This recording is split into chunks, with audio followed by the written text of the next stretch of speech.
Hey everybody, it's Miss Carrie, and we are going to be going over When the Saints Go Marching In on page 13 of our Mel Bay Grade 1 book. I wanted to talk about this song a little bit before we did a video on playing the song because there's a couple of things that this song does that your book doesn't really give a really good explanation of.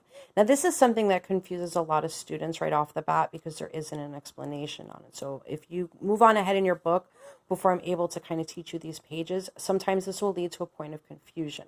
So, excuse me, what I want to talk about here is where it says teacher ack. Okay, so the book does not ever actually explain to us what teacher ack is. Teacher ack actually stands for teacher accompaniment.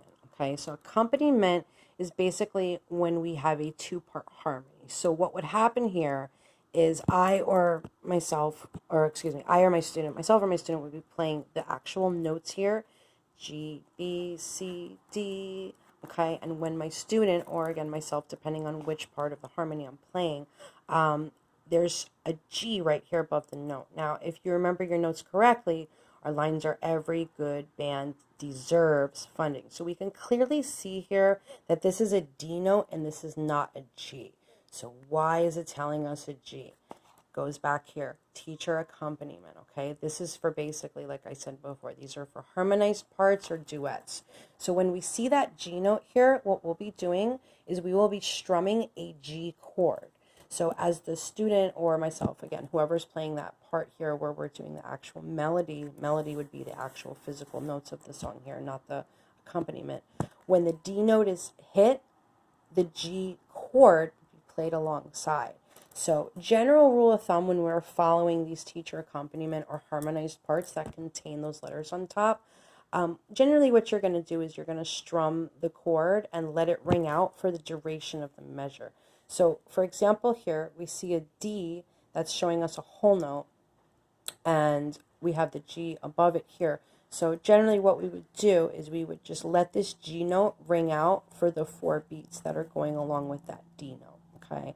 Now, when we see the next measure here, we don't see any letter placement above it, okay? So general rule of thumb is unless you see NC, which stands for no chord, you would generally restrum this chord again and then let it ring out for the duration of that measure, okay? So what we have here is no letters written here, no letters written here. So basically what you could do is you could continue to play a G chord for this measure and this measure. So you're going to notice on line 2, again, we don't see any letters written above it. We are not going to see anything until we get to the final measure of line 2 where we see D7, okay? So basically we would continue playing a G chord through here, through here, through here, until we get up to this D7 chord.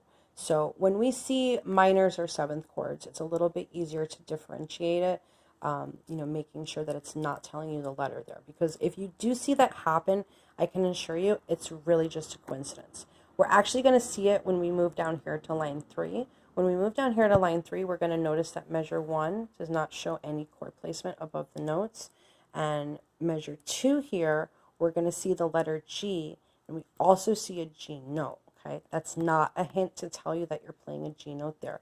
This, again, has nothing to do with the note below it. This is simply telling us what the harmonized chord would be if we were performing a duet, okay? Now, I don't really like to tell people to white the notes out or cross them out or anything, the letters that we see here.